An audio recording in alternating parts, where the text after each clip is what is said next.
a normal day really, and obviously my run as well. Yeah.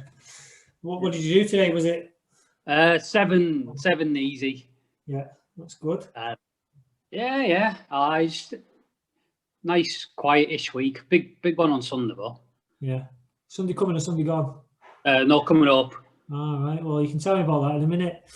So we're on Facebook here today. A few people tuned in. Hope you're enjoying this. We've just got a little bit of lockdown motivation is what we want to give to you today, guys. So if you've got any questions or anything to say, I've got another screen set up there. So if you want to ask any questions or anything from me or Mark, just fire it in. And I'll do my best to get around to answering those. Now, I throw one of these videos up every week in my group. That's Fit Dad Club. So if you like what you're seeing and you're a dad, you don't have to be fit. You can be fit. It's just you want some motivation. We do this all the time. Come and find us at Facebook groups, Fit Dad Club. And to start, what we usually do, we go through and big the members up who are posting in the group and keeping active. So we'll start at the top. We've got Darren Haney. He's ran a 20-mile run with another local runner, Helen. He's been and done a 20-mile run. So great stuff, pal. Well done. Keeping us posted. We've got Carl Wakeman, the regular. He's been out on Halloween and posted a 60k bike ride nice and early. Big early start. Well done, mate. We've got yesterday, we've had Peter Hale. He's thrown up an amazing food prep, all the pictures of it. He's done it all on his own. He's had no help from the wife, or so he tells us. And he's doing it. He's done it before the kitchen gets ripped out. So it's nothing to do with that, Laura. He's done it all himself. We've got Chris Wilkinson. He's been on a roll. He's looking for tips. He's had a bit of an injury, a bit of a foot injury. So we've been talking about some upper body work he can do. It's got people's imagination going. Well done, Chris. Last but not least, we've got Ben Harper. He's completed the Kirkbride half marathon last weekend. He's got a PB. He's done it in awful conditions. He's run a 1:30. He wants to just nip under, but you'll definitely get that next time round, Ben. Top work, pal. I'm sure Mark here will tell us all about the conditions of that going forward. I'd just like to give a quick shout to my Alpha Plan guys who have all been absolutely killing it this week. Each and every one of you. We've stepped it up a gear, so well done, lads. All right, so we're going to go to today's subject. The man sat in front of me, Mr. Mark Emmerson, is going to give us some lockdown motivation, some inspiration to get out there and do our thing. So over to you, Mark. Just tell us a little bit about yourself. How you doing, that, Mark? Born and bred in Carlisle, still live in Carlisle, and I'm here to talk about my running. Mainly. Yeah, awesome. But before we get on to that running, Mark, you are a member of a band, aren't you? Yes. Yeah, the Lucid Dream. Called. The Lucid Dream. Tell us about it. I've been playing in that band for about 13 years now, but in and out of bands for 20 years.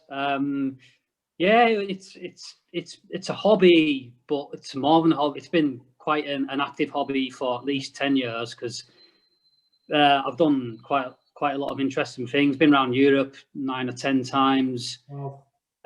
Played just about everywhere in Western Europe and just done about everything I ever thought I ever could. It's been pretty amazing, to be honest.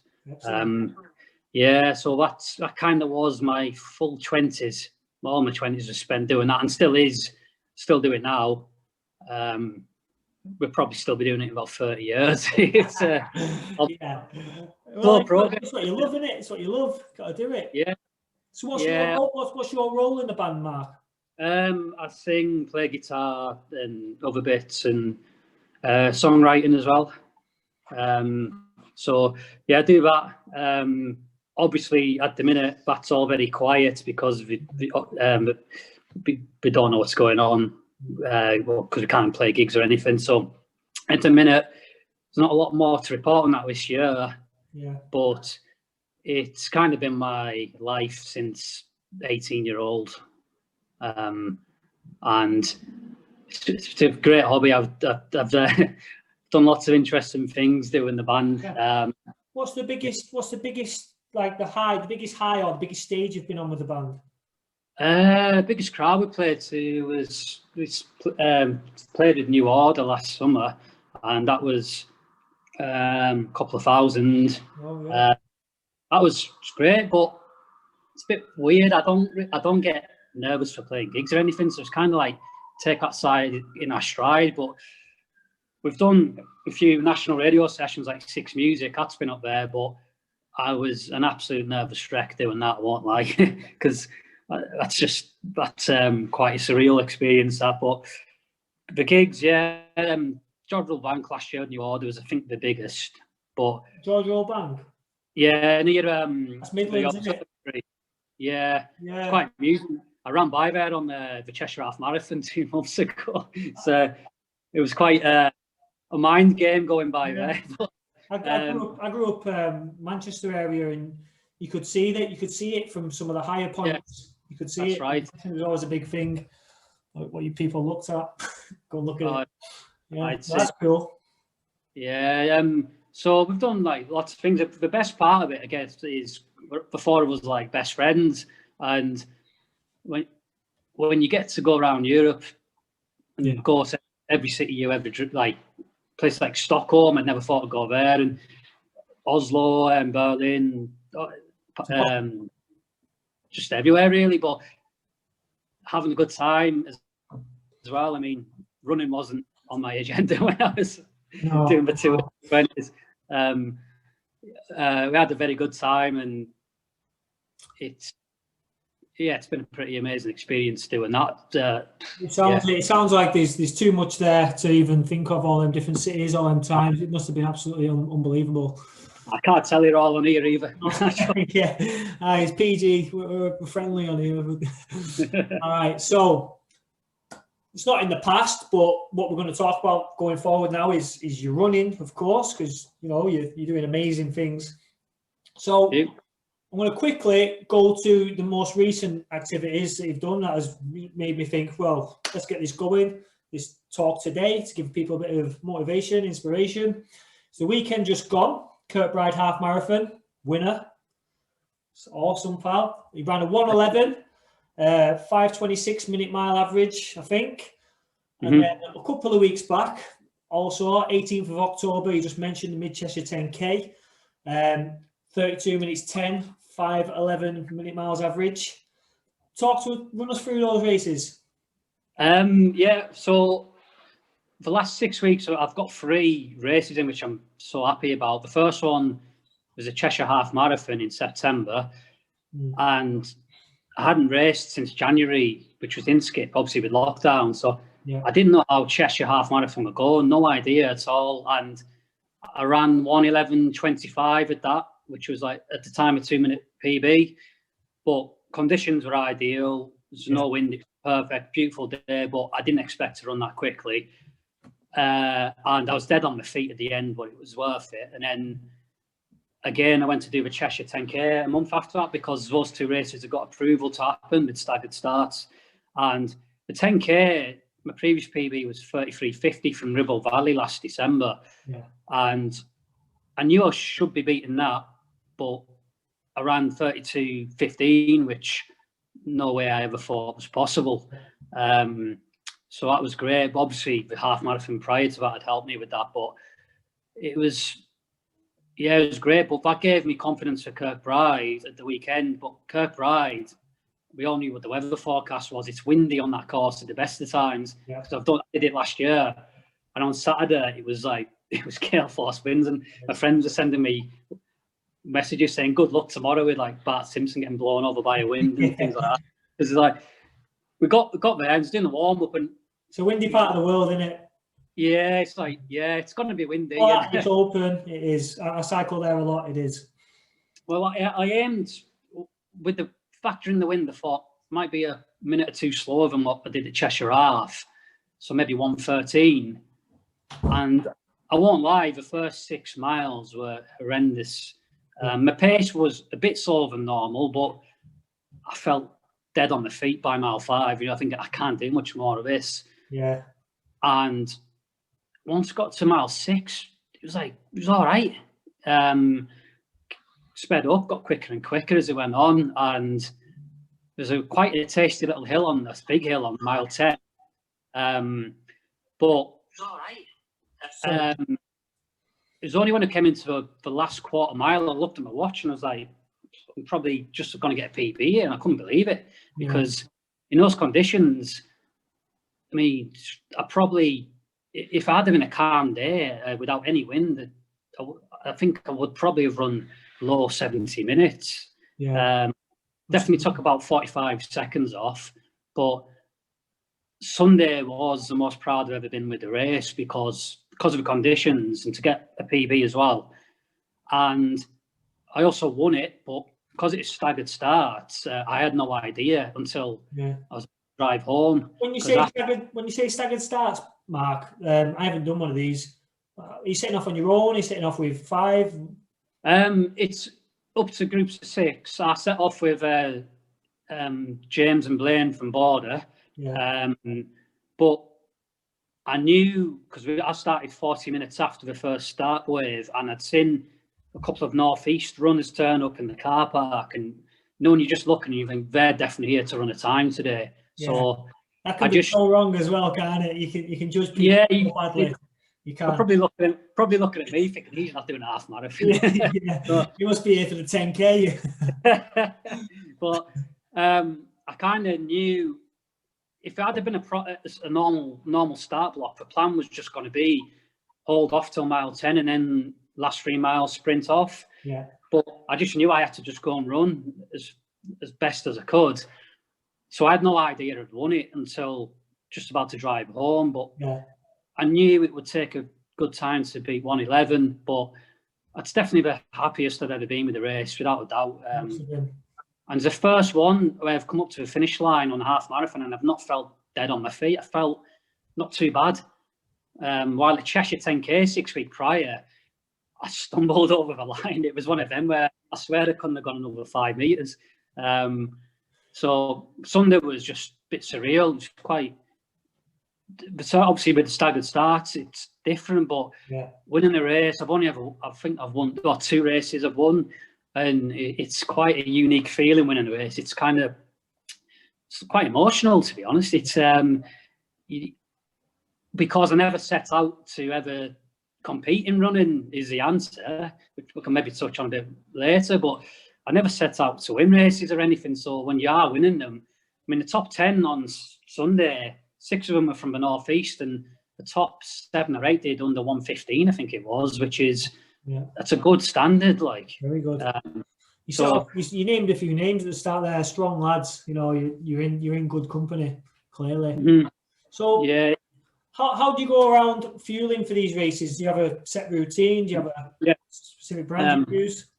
It's like, for me, it's like, without fail, mountain fuel each time, without a doubt. I've been doing that for 2 years. Mountain fuel, a friend of mine at work, he got me onto them.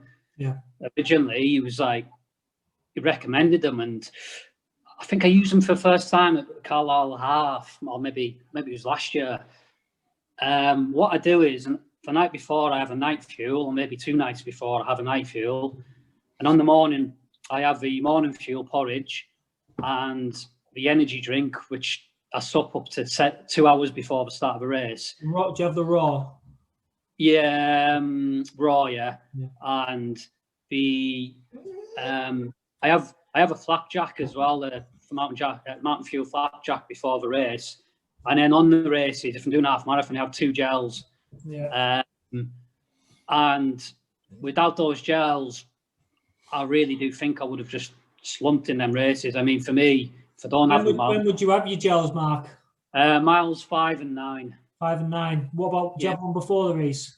No, I don't have one before a race. On the Cheshire Half, the one I had on mile 9, I think got me my last 3 miles because I was about ready to hit the floor. I think like I was about dead on my feet, and then I had about one on mile 9, and it just bang sorted me out. And same on Sunday. It's for me, I have to have, I'm going to do a 10K. I don't have a gel in the 10K, but I do the same prep. And I wouldn't fancy ever doing a race without them. The only time I've not had a gel was in Skip Half in January. I didn't have any at all because it was like -2. I think my hands are too cold to even contemplate getting them out.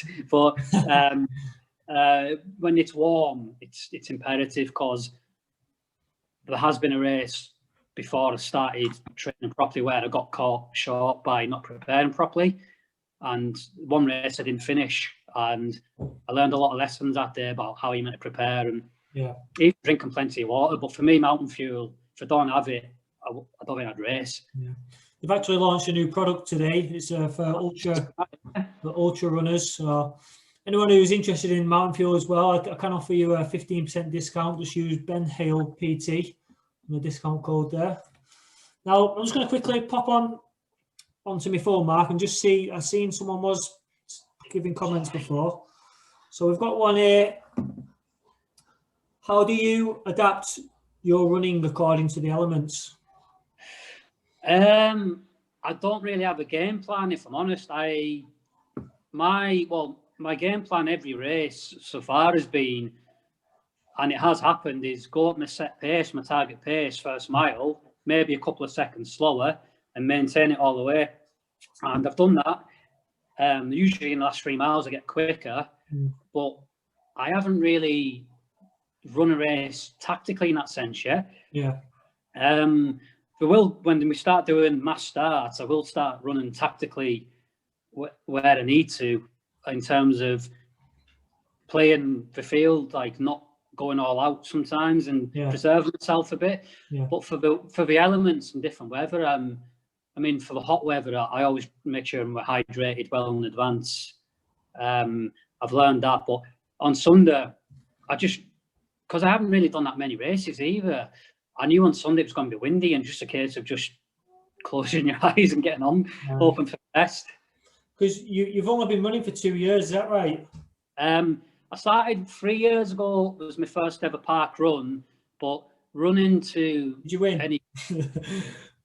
I'll be honest with you. I got 26 minutes, which is 11 minutes or 10 and a half minutes slower than what I do a 5K now. But I was so happy. And I was kind of 24, 25 minutes for 3 or 4 months. That's how I got into it. But I never done it competitively for even... Well, I've been running properly for 2 years, but only in the last year it's been kind of competitively. It was just I'll be honest about it. This is something which hopefully can inspire people. The reason I started running was to combat anxiety, to be honest with you. That is the sole reason. Something I had to give, and I thought I'd give running a try, and that is the sole reason I got into it. And it's kind of transformed everything for me. Running has been incredible. So I never set out to compete or get fast. I mean, the buzz of doing my first park run and finishing in 50th or whatever it was is equal to now, although it's very different. It's just by default. It's relative, isn't it? It's all relative to the situation. Yeah, because I'm hoping that can inspire people, because obviously I've gone on to get some okay times since then, but I'm hoping there could be other people out there in Carlisle who can go and, or in the area, can go and do that, you know, because I'm a bit of a wild card around here still for a lot of people. People are like, have you moved down here in the last couple of years? I've lived here all my life. Carlisle United fan, aren't you? Yeah. Carlisle United, if not from Carlisle. I've just kind of, it's something which I've been very late into getting into, but I'm hoping other people can find that as well. I've watched you over the last year, maybe longer, through Strava. I think we've been friends on there, the old Strava friendships, what you get. Been there a long time, and I must say the last year I've been very, very impressed, especially early this year. I would say, I think I put a few comments on there, just the amount of training you did, and just the runs that you were doing were unbelievable. Thank you. Training for Manchester Marathon, and it didn't. Yeah, and that was must have been tough. Yeah, I mean, I've been very fortunate with my running, because once I started doing park run, I took the first move to go down to DH Runners on a Tuesday, and although I now run for Border, if it wasn't for DH Runners, I wouldn't be running. Simple as that, because they took me under their wing and were brilliant. Every Tuesday I'll go down and run with them, and it was just kind of like real midweek highlights, and kind of got my love for running connected. Started there and kind of built from there. For DH, I got my first trainer, which was Ian Harkness, who he'd done my plan for Manchester, which obviously got cancelled this year, but he was my first ever trainer.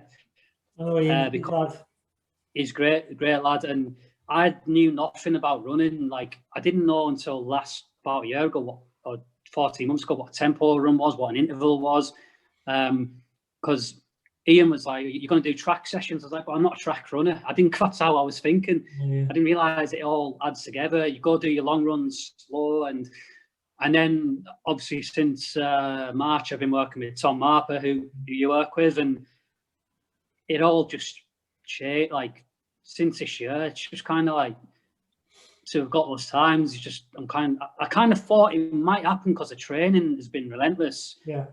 I mean, I've been lucky in the sense of lockdown has progressed because I work from home, so I'll run every dinner time nearly, or if I can't, I go up at 5:30 in the morning or on an evening. So I'm lucky in that sense. But it also was, for lockdown, my focus was all the races were cancelled, and I thought I'm just going to train as hard as I can for as long as need be, and then I'll get my chance. And that's why I'm so happy to have got those 3 races in. You deserve it, mate. You've put the work in. Thank you. We've got a question coming here off Matt Mattox. In terms of training prior to races in the lead up, how would you approach it? I see a lot of easy runs on your Strava, keeping your heart rate low. But how do you keep training consistent in regards to having variety between both easy and more intense runs? Well, everything I do is scheduled by Tom, my trainer, but the key is 80% easy running and 20% hard running. So twice a week I'll do a track session and a tempo run, which are proper fast sessions, or not always in, to be honest with you, but the rest of the time I'm doing 7 30-minute miles, which is 2 minutes slower than my half marathon pace. But it all adds up, and the proof is there, I guess, because when I go and do the track sessions or the tempo runs, I've, touch wood, not nailed one of them yet. I've got them all ticked off because I think I'm saving myself a lot with my easy running, because the easy running is, it's time on feet and you're getting the miles in without it really battering you. And then I go do my tempo runs. I mean, the tempo runs, sometimes Tom will say you can run at your peak 5-minute miles or whatever in places.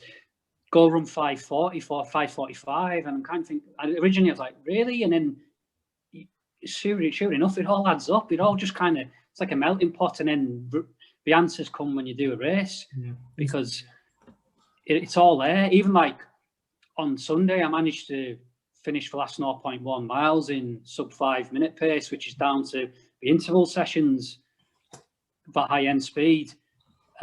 So for me, it's 80% easy running, 20% intense running, and making sure it's spaced out 4 or 5 days between, which, I mean, Tom just does it all for me and I just do it, but I get it all. Just turn up and planning. Yeah, I understand it all, the process, it all. For me, it works. It's been proven to work, and it's quite exciting, really, because I've never felt as energized. I don't feel tired at all. It's great. That's brilliant. Seeing your progress and move forward made me ask you about your coaching it, and I've gone and took Tom on as well. So yeah, that's right. He's good. He's not one just to lick arse either. I got a bit of a bollocking off him last week. Yeah, mileage. Not doing enough miles. So I've been out this week putting it right. Look forward to sending in my week to him. So excellent. So tell us a little bit about the switch from club to club, from DH to border. So I know it was emotional for you. I seen the post. Mustn't have been easy. So tell us a little bit about that. Yeah, because, well, as I said, DH ended up like a family to me, and still are great friends, because they are like they've been amazing for me, and they gave me Runner of the Year last year, and when I got that award, I'm not joking, it was one of them where you're like really, really beautiful, and it was just really, it was the support they'd given me was amazing, but it kind of got to where I was thinking, I wonder where my potential is now, and going to Border, obviously I'm going to have a chance to do, if I go ahead, the Northern Relay Championships and things like that, and there's a couple of runners at Border who are faster than me, and I can learn off them and train with them, and I kind of just felt I'll make no bones that next year I'm hoping to run 69, 68 minutes for a half, and I think that's how I'm going to have to do it if I'm training with people who are faster, and I kind of just felt it was like the natural progression, but it's got to be, sometimes you've got to make these tough choices in life. It's got to be done, and in order for progression. There's lots of very fast young men there. Last lockdown, I had a talk with one of those young men, young Nathan Gray. Oh, great lad. And we did a little talk as well last lockdown. So it's just progress in it. You've got to kind of do it sometimes, even though, like you say, you've got love for DH. It's just got to be done sometimes, hasn't it? Nathan was spying on me on mile 6 at Kirkbride, actually. His car pulled up on the road. He said, "Go on, Mark." I was like, Tom sent him to make sure I was sticking to plan, which I wasn't. Yeah. So, how far do you think you can go, Mark? Well, same off half marathon. I'd like to think next year 69, 68, and 10K. I was 15 seconds off going 31 minutes, so I've got to be looking at 31 next year. I've not done a 5K race yet, but I'll be putting one of them under my belt. And of course, next year I've got Club Championship qualifying time for London Marathon next October, which will be my first ever marathon. If it goes ahead, I'd like to think the Club Championship will go ahead. This is where I'm going to have to hold my cards close to my chest, because I've got a time for London, which I've discussed with Tom, which he thinks I'll get. And it kind of makes my eyes water to even look at it. It's, we put it in the group chat later. Let us know later. I mean, I think I'll get the time, but kind of it's a bit weird to even think if I do get it. So I mean, I'll be honest, I have no desire to go further than the marathon in terms of distance, because for me, I love half marathons, but I've realised that I have got strength in other places. So that's the other thing with Border. I'm hopefully do a bit more track racing as well, because as much as it's pain from the off, I guess I've got a knack for that kind of stuff now as well. Yeah. So I'm trying to do all the distances up to marathon next year if I can, and get another 10-miler in. I've only done one 10-mile race, which was Brampton to Carlisle last year, and I've ran a couple of minutes quicker in the first 10 miles of each recent half marathons. So I wish I'd have got a 10-miler under my belt as well, but I haven't. So I need to do that as well. Yeah. But the idea is, once I do London, I want to go and do New York, and go and do Berlin and the big the big marathons in Europe. I'd like to try and do all them. You're going to be back around Europe. What's that? You're going to be back travelling around Europe, don't you? I mean, I'll be a bit weird in different circumstances. But I'll be looking to build on that. And half marathons, I've already got Great North Run next year, which I'm starting at just behind the front runners, which is going to be quite surreal. Great North Run, I'd like to think will go ahead. I'd like to think I can run a really good time there, and with fingers crossed my son can watch me do it as well, because that's one thing I've really missed this year, is my son not been there, because he's always watching my races, and I'd like to think he can do that next year, because that's what drives me in the last couple of miles of these races, when they really start hurting. You start thinking of like that is so helpful when you hit the barrier, because everyone hits the barrier. I mean, I'm sure Mo Farah's hit the barrier every race. Mentally, physically, it happens, and it's all, a lot of it is just what's going on in your head, and you've just kind of got to. My weakness used to be, up until this year, was looking backwards. I don't know why I used to do that, but I did it all the time. It takes energy out of you. I've not done that once this year, and I'm really pleased about that. Just little things I'm learning, as I said, because I'm so new to it all. I really don't know an awful lot. I mean, I've only just started dressing like a runner in this autumn. Yeah. Because when I done inskip in January, I ran 73 minutes, and I was there with a shirt underneath my vest, and then a snood on, and football shorts. And this lad come up to me at the end and went, "What did you run there?" And I went, 73 minutes. And he went, "No offence, you went by us all." And we're all like, "He's going to be on the floor next mile." Yeah. But I almost felt like I had to wear my headbands for this interview. It's kind of like my little you look at now. I've had Nathan Gray. There's a few messages coming in now. There's one there. Nathan Gray says you'll run 70 minutes for a half if you cut your hair. He's got a cheek, hasn't he? I won't say it, Nathan. Don't worry, I won't drop it in this time. I'll let you off this once. He knows what I mean. Right, Tom. One last thing from you. What advice would you give to someone who's just starting the running journey? Or just starting to anything? What advice? Yeah. Get out the door when you don't think you're going to get out the door, because I started running in November 2017, which was obviously when it starts to get really cold like now. And there'd be nights where I wouldn't go out. And then other nights I'd just be like, no, I need to get out. And once you're in that routine, the rest comes quite naturally. Once you can get out the door at November, December, January, because that's when I'd done a lot of my training last year as well for Manchester.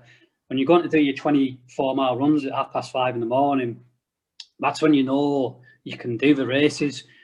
But that comes from getting out to doing the 3-mile runs on an evening, builds from there. So making sure you keep your routine, don't back out of it, don't knock any training on the head, unless you're injured, of course, and the rest will just happen. You need discipline, basically. Yeah, and it's not really. Motivation is the reward of discipline. Yeah, no. I mean, it's hard. I mean, when you're going out at 5:30 in January, at 5:30 in the morning, it is hard, but you do know that's just another little step towards that feeling you get on race day, when it all comes together. So that's what I'd say, is just make sure you keep your routine, and the rest will just happen. Excellent. Well, thank you very much. It's been absolutely spot on, Mark. Great talk. Thank you. All the best going forward, and I'll talk to you soon. I'll talk to you after this, actually, but you take care, bud. All right. Thank you. Cheers, mate. Spot on. See you, Bye. mate.